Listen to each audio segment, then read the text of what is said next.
So stop making trade-offs based on vibes.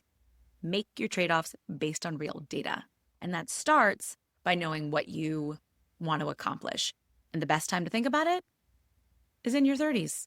You've got years ahead of you for compounding, taking advantage of investing, course correcting mistakes that you made in your 20s, resetting your money habits, and setting yourself up for long-term success. Who the f*** am I to tell you what to do with your money? My name is Priya, currently managing millions of hardworking dollars. Enough foreplay. Let's talk Money. Welcome to the F word. Smart money. No bull. Hey guys, Priya here. Welcome back to the F word, the podcast for high-earning 30-somethings who are ready to stop winging it with their money and make it actually start working for them. Today's episode is about something that we talk about all the time at Stash Wealth.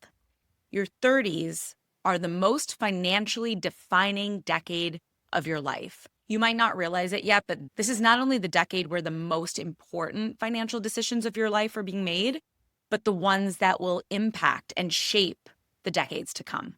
All right, let's get into it. Okay, so the first thing I want to talk about is why your 30s. When it comes down to it, your 20s are excusable. Any mistakes you make in your 20s, you still have time to fix. Whereas when you hit your 40s, it's a lot harder to course correct. So many decisions and money habits have been ingrained in your day-to-day life and practices that course correcting in your 40s becomes very, very difficult. So the 30s, not only are they a time when you can fix the mistakes you made in your 20s, they're also a time in your life where you're making the most critical financial decisions that set us up for the rest of our life, right? It's a major inflection point. So I said you're making some of the biggest financial decisions in your life. Maybe family, maybe partner, maybe job, maybe parent care, maybe lifestyle. They're no longer the someday or down the road decisions. They're the right now decisions. Here's a great example. Fidelity did a study that found that the person you marry has the single greatest long-term impact on your financial life. I was actually listening to a podcast the other day. It's Diary of a CEO. If you haven't listened to those episodes, they're awesome. Stephen Bartlett is the host. And he interviewed Kevin O'Leary. And Kevin was talking about a book that he wrote a couple of years ago where he essentially interviewed some of the biggest divorce attorneys in the world. And they found out that the number one cause of divorce wasn't infidelity. 90%, according to his research, was attributed to financial stress. So picking the right partner, which usually happens in your 20s, 30s, maybe early 40s, is absolutely vital to get right. Make sure they have their financial shit together. Or make sure you get your financial shit together. When you think about it in a relationship, you're approaching, why do we get into a relationship? We get into a relationship so we can approach life as a team, so we can have a partner in crime, not only for raising a family, but for, going out in the world and being able to accomplish things, do things, experience things together. So your partner's debt, not that debt is bad, but their debts, their habits, their mindset, their goals all directly shape your ability to build wealth. You're doing a lot of really big things in your 30s. You might be buying your first home, which is likely going to be the biggest purchase of your life so far. Maybe you're getting into a relationship with somebody who's already bought real estate, paying off student loans, starting or growing a family. Like I said, career pivot, launching your own business. That's a very common one. A lot of people decide that after their 20s, they want to be a consultant, work for themselves, be their own boss. That definitely shapes your ability to store and grow wealth. Another big one that kind of doesn't get talked about until the time comes, but managing aging parents or navigating an inheritance. And then this one happens quite naturally, but upgrading your lifestyle, whether it's travel or your wardrobe or your hobbies, all of a sudden without a clear system, you're spending as much as you're earning. And how does that impact your opportunity when you're in your 30s? Okay, so it's a lot and there's no one path, but what you do in your 30s determines whether your money works for you or just goes to cover your bills. So with that, I want you to think of your 30s as your financial fork in the road. It's the opportunity to either stay on the right path or get on the right path. Okay, the next thing I want to talk about is to go a little bit deeper into the effect your partner has on your ability to build wealth, because this is one of the most impactful decisions you'll make to impact your ability to grow and accumulate wealth, not just for the sake of accumulation, but also so it can allow you to achieve the lifestyle that you want to achieve, whether that's an early retirement or an upgraded lifestyle, whatever it is that you want to accomplish. If you don't consider your partner and their money story, you'll turn around in a few years and think, wow, I wish I thought about this sooner. Or gave the decision of the partner I pick the weight it deserves when it comes to their money habits. Not saying that you can't marry someone that's a hot mess with their money, but you're going to want to know the trade-offs. So let's go a little deeper into the relationship piece, because relationships are emotional and money is emotional, and that combo can just lead to a lot of very interesting things. It sounds a little unromantic, but at the end of the day, a partnership, a marriage, if you choose to go that route, is a alignment of resources. It's the coming together of two people with the hopes that they're stronger together. And that includes your financial potential. I'm not saying marry for money, but I'm not saying marry for money. At Stash Wealth, we often remind people that the partner they pick will have more influence on their wealth than even their job title might. It is very important to understand if you guys are aligned on your financial goals. With the lifestyle goals dictate what your savings goals should be, right? Like, we don't believe in saving for the sake of saving. You shouldn't just be dumping money into a savings account somewhere. Why? Is it for a lifestyle you're trying to achieve in the future? Is it for some big financial goal like buying a house or putting kids into college or early retirement? There's many financial goals. We've seen a ton. And actually, we have a couple episodes where I talk about some of the most fun and interesting financial goals our clients are planning for. But needless to say, it is an important conversation to have and to understand whether you and your partner are aligned on the things that you guys want to accomplish and experience. Another one, and this is kind of a big one because I know we always see that one person loves to play the CFO in a relationship, but it is absolutely critical that both of you understand your financial plan. If one of you is carrying the weight to execute and lead the conversations, it's okay. The other person might say, like, I'm not interested. I don't want to get roped into this. Like, you're better at this than I am. We see it all the time. That's fine. But you should at least understand what decisions are being made and why, even if you don't want to participate in the execution of those decisions. Just know that it's important for both of you to understand what your plan is. And on that same topic of a financial plan, the reason it's so critical is because it helps you guys understand whether you're set up to win together or whether money is actually creating some silent tension that can mount and turned into the kind of stress that ultimately is insurmountable. I give this example often, and I think it's just a really easy one to relate to. I remember a long, long time ago, we had a couple, classic opposites attract, spender married to the saver, and the saver was building up a ton of resentment against the partner, and it was partially because the saver was saving, because buying a home was a very important goal to them, and they couldn't understand why the spender was just spending away their money without any regard for the fact that the idea of buying a home was really important to their partner. Well, come to find out, they had never really shared the fact that buying a home was so important to them.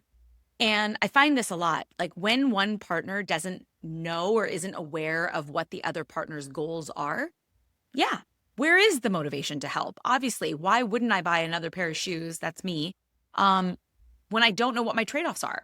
Now, if I realize, oh my gosh, my partner wants us to buy a home and I want that too. Yeah, okay, wait, I am going to think twice about where I'm spending my money. It's so difficult to motivate yourself to do the proper financial thing when you don't understand what the trade-offs are. And the easiest way to understand what the trade-offs are to have a financial plan that spells out what the goals are. Is it buy a home in 3 years? Is it buy a ski house? Is it upgrade vacations so you guys can take bougier trips to Europe? Are you looking to support family members, start a family? I mean, the list is endless, but it is, again, very difficult when your partner is seemingly destroying your ability to do these things. And come to find out, it's just as simple as telling them what you're trying to accomplish. So make sure that you're set up to win together, and you're not building up resentment or tension because you haven't articulated what your goals are. And it's important to understand what your partner's goals are. You have to share what you want. And then obviously very romantic, you guys need to talk about what your joint goals are. Like, what do you want to accomplish as a couple? Because joint goals actually force an honest conversation about why you guys are even saving in the first place. Okay, so to wrap that up, make sure you have an honest conversation about goals and values around money, habits, assess what your resources are before you decide to join your entire life together. I've said this before, and I'm not like necessarily proud of it, but we have seen couples break up during the stash plan process, which is our proprietary planning process that we take 30-somethings through.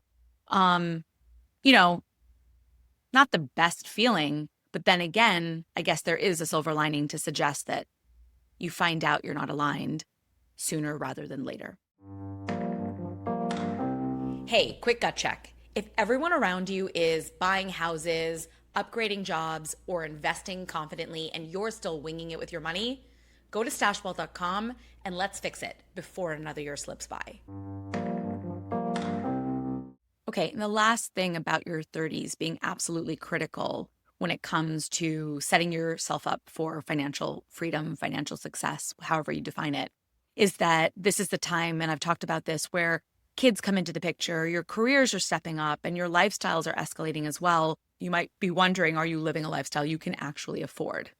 So having kids, I cannot emphasize enough how having children changes everything, including your finances, especially your finances.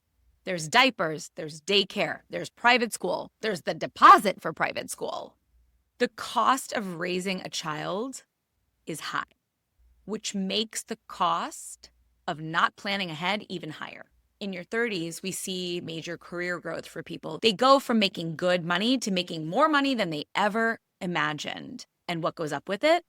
Their lifestyle, right? Lifestyle inflation, lifestyle creep, whatever you want to call it. We see it all the time. One of the biggest questions people will ask us is, are we living a lifestyle we can actually afford? Can I do this? And what's it costing me? Without a system, you will inevitably overspend without realizing it. You might also oversave without realizing it. We've seen so many high earners stash away so much money into their retirement accounts, locking it away. They can't touch it for decades, completely shortchanging the leverage they have in the short term. So it's not just about, overspending. It's also about oversaving. Or related, but kind of even worse in my opinion than oversaving in a retirement account, is sitting on cash just in case, emergency fund, whatever you call it, instead of investing. Stockpiling cash because you don't know how much you actually need in case of emergency or how to think about that strategically.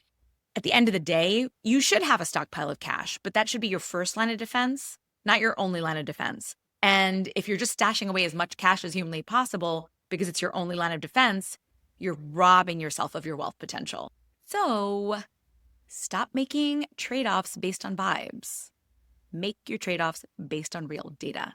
And that starts by knowing what you want to accomplish. And the best time to think about it is in your 30s.